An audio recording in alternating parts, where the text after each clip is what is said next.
करते हैं। अभी बी फॉर्म के एग्जाम्स स्टार्ट हो रहे हैं, ठीक है। बी फार्मा के एग्जाम के लिए आपको इस चैनल पे जो भी एग्जाम्स होंगे फ्री वीडियोस का इम्पोर्टेंट मिलेगा। और वीडियो का इम्पोर्टेंट में होता क्या है, उसमें ये नहीं है कि आपने लिखा कैसा नहीं है, समझ में आना चाहिए। जब आप वहाँ कॉपी पे लिखते हैं तो आपको एक एग्जाम्स में राइटिंग्स का बहुत बड़ा इम्पोर्टेंट रोल होता है। और रोल क्या होता है, आपकी हैंड राइटिंग कैसी है, कैसे हमें पढ़ना है। वहाँ पे जाते क्या है, रात में याद किया, सुबह भूल गए, एग्जाम जाते जाते वो आधा याद रहेगा, कॉपी में उससे भी कम। फिर होता क्या है कि हम लिखें कैसे, अब लास्ट टाइम में जाके प्रैक्टिस भी करनी है। तो प्रैक्टिस कैसे करनी है, तो आपको बी फॉर्म की क्लास, ठीक है, आपको इस यूट्यूब चैनल पे जो भी होंगे जिसके सेमेस्टर एग्जाम्स है वो आपको सभी वीडियो में प्रोवाइड हो जाएंगी। गारंटी है आपकी, अगर आपकी स्किल्स सही हो और आप पढ़ने में सही हो और आपने अच्छे से तैयारी की है और सिलेबस देखा है तो उसमें कैसे करना है कैसे नहीं करना है, आपने नोट्स किस तरीके से बनाए हैं, आप उसको इम्प्रूवमेंट कर सकते हैं।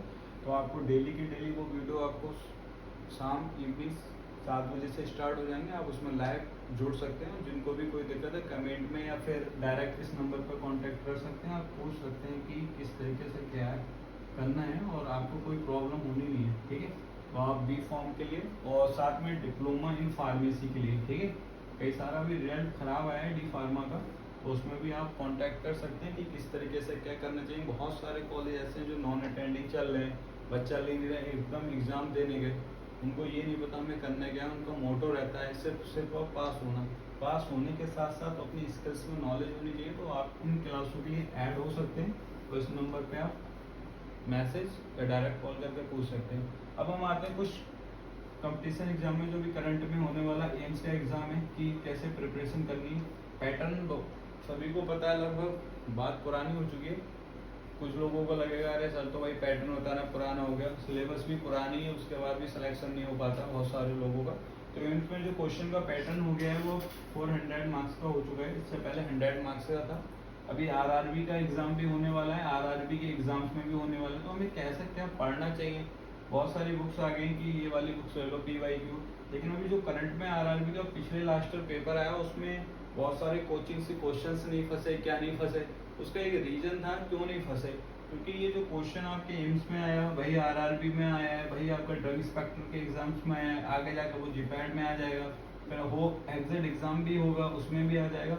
तो हमें करना क्या है कि कौन से पैटर्न है, जैसे कि एग्जाम्पल ले लेते हैं हम, कोई भी क्लासिफिकेशन हो गया, सुटिक्स की कोई भी फार्मूलेशन हो गई, तो उसको पढ़ने के लिए हमें क्या, हमें 3-3 4-4 बार नहीं पढ़ना चाहिए। जब क्लास में कोई भी टीचर पढ़ा रहे हैं तो उस चीज़ को साथ साथ बताते चले कि ये एग्ज़ाम यहाँ पर इम्पोर्टेंट था, तो बच्चे के माइंड में वो रहता है, एंड में जाकर वो समझ जाता है अगर आपको पहले से उस चीज़ के बारे में बताया गया हो। बट अगर उसके बारे में ही नहीं बताया गया तो आप उसको तैयारी कैसे करेंगे, ठीक है। तो सबसे पहले तो अपनी सेमिस्टर एग्जाम्स की अच्छे से तैयारी करें।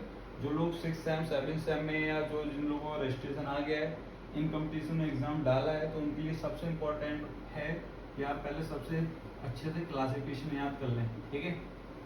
अब क्लासिफिकेशन याद नहीं होता है, रट्टा मार रहे हैं, रट्टा मारने से क्लासिफिकेशन नहीं होगा। जैसे कि कई सारी ड्रग हैं, आपको लगता है हाँ ठीक है एक ही क्लास में आने वाली ड्रग है, उसमें कैसे पता करना है। जैसे कि आप डायबिटिक का ले लो, एंटीवायरल ले लो, एंटी कैंसर ले लो, बट उसमें इसको एक ड्रग स्पेसिफिक पूछी जाती है, बार बार पूछी जा रही है, उसका साइड इफेक्ट आ गया, तो आपको क्या करना, फार्माकोलॉजी ऐसे तैयार हो जाती है। अब जब आप किसी सब्जेक्ट को पढ़ते हैं तो आप 2-3 पैटर्न याद कर सकते हैं क्वेश्चन सॉल्व करने का।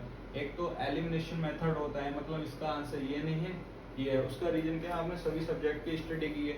एक क्वेश्चन होता है डायरेक्ट आ जाए, दूसरा क्वेश्चन होता है आपको A और B सेक्शन में पता है, C या D में पता है, तो उसमें कैसे करके करना है। जो भी बैचलर्स में डिप्लोमा में है उनको ये सब एग्जाम देना, और कई सारी वैकेंसी आ रही है। डिप्लोमा के लिए एग्जिट एग्जाम हुआ नहीं, बट एग्जिट एग्जाम भी बहुत जल्द होगा। तो बहुत सारी कोचिंग वाले हैं, मैंने देखा है, तो उसमें हिंदी में पढ़ा रहे हैं, ठीक है। आपका pattern exit exam only English में होगा, हिंदी में नहीं होगा। पास भी हो गए तो आगे दिक्कत है। ये सब एग्जाम हिंदी टू उसमें होते, तो आप पास होने के लिए डिप्लोमा वाले सोचते हैं मैं पास हो गया 70% 80% से, और उसके बाद पता नहीं चला। परसेंट नॉट मैटर करती है, मैटर करता है कि अगर आपको कोई करना है तैयार तो ठीक है, और खाली लाइसेंस लिया, शॉप ओपन करी, तो उसके लिए तो आप कुछ भी कर सकते हो। फिर तो आप कैसे भी आओ मत आओ उसके लिए तो आप एक बार पैटर्न देखें, पैटर्न देख लीजिए डिप्लोमा के लिए कैसे क्या चीज़ें। जो लोग नॉन अटेंडिंग खास तौर पे कर रहे हैं एग्ज़ाम, वो इस नंबर से मेरे से कांटेक्ट कर सकते हैं। और वो पैटर्न जान सकते हैं। सबसे बड़ी बात है कि उनको पैटर्न जानने में टाइम लग जाएगा। सबसे पहले क्या सिलेबस पढ़ना है, इन कंपटीशन का क्या सिलेबस होता है, क्वेश्चन क्या पूछना चाह रहा है, अगली बार कहाँ से आता है। जैसे मैंने आपको बताया था कि अभी आरआरबी का एग्जाम हुआ था, उसमें कोई भी कोचिंग के क्वेश्चंस नहीं आए थे, बैच खरीदा है, कोई फायदा नहीं निकलने वाला, ठीक है। PYQ करे पता नहीं कैसे, आरआरबी का एग्जाम करो वो आपसे पूछ के एग्जाम में नहीं देगा क्वेश्चन कि मैं ड्रग इंस्पेक्टर का एग्जाम में MCQs दूं या ना दूं, एम्स का देना है कि नहीं देना है, तो आपको कैसे पता चलेगा कि मुझे ये क्वेश्चंस पढ़ना है। जैसे कि मैं आपको बताऊं, एक अभी नए क्वेश्चन कई सारे पूछे जा रहे हैं जिसका नाम है ICH गाइडलाइंस, ठीक है। ICH गाइडलाइन का एक क्वेश्चन, ICH गाइडलाइन में जो क्वेश्चन आता है कई बार हुआ, जैसे अभी लास्ट ईयर Q2 क्वेश्चन आया था, ठीक है, एम्स के एग्जाम में भी आया। तो एक सीरीज होती है, आपको पता हो, ज्यादातर ये एग्जाम क्वेश्चन पूछे जाते हैं ड्रग इंस्पेक्टर के और नहीं आते हैं। अब बताइए, अब आप आरआरबी का एग्जाम देना है, DI का नहीं पता, तो आपको क्या है, जो भी चीज पढ़ रहा हूँ उसको इस लिंक से पढ़ें कि मैं कहीं भी एग्जाम में बैठूँ और मेरा हो जाए, ठीक है। जैसे कि आपका एक क्वेश्चन होता है ISO गाइडलाइन पे, ठीक है, ICH पे आ रहा है, तो यहाँ से एक तो क्वेश्चन हमेशा वो आ रहे हैं। GMP पे क्वेश्चन आ रहे हैं, लास्ट टाइम GMP पे आया, ASU पे आया, तो ये कैसे पता चलेगा जब आपको कोई पेपर दिया हो। बहुत सारे टीचर ऐसे अपनी अपनी कोचिंग में खोले हुए हैं, कोई एग्जाम्स का नहीं पता, पेपर उठाया करा दिया, उनका बैच बिकना चाहिए हिंदी में इंग्लिश में, उनको नहीं पता। तो इससे आप लोग से रिक्वेस्ट है कि आप जो भी चीज़ करें एक बार कंफर्म कर लें और अपना बैच से बैच में B फॉर्म और D फॉर्म में बैक उन्हीं लोगों की लगती है जो बिल्कुल ही डाउन अर्थ होते हैं, ठीक है। क्यों? क्योंकि उन्होंने कुछ पढ़ा नहीं है, एक दिन में गए, सिलेबस है नहीं, नोट्स बनाए नहीं है, नोट्स बनाने में स्पेलिंग मिस्टेक हो रही है, क्लासों में प्रॉपर क्लास नहीं हुई, टीचर आ रहे हैं PDF डाल दी, लिखा दिया, तो ये सब चीज़ें, तो इसको आप इम्प्रूवमेंट करने के लिए आप कल से ऐड हो सकते हैं। और कल से आपकी 7:30 बजे से रेगुलर क्लास रहेंगी। इसमें बेनिफिट ये रहेगा, आपके एग्जाम्स के B फॉर्म और डिप्लोमा की क्लास के साथ साथ आपको मल्टीपल आने वाले PYQ भी इसमें होंगे, जहाँ पे आपको 2 नंबर के ऐड ऑन हो जाएंगे, जिसमें ये नहीं होगा कि आपको 2 नंबर के क्वेश्चन अलग से पढ़ना है, ठीक है। तो कल आप इसमें ऐड होंगे और कल आपको पता चलेगा। Thank you.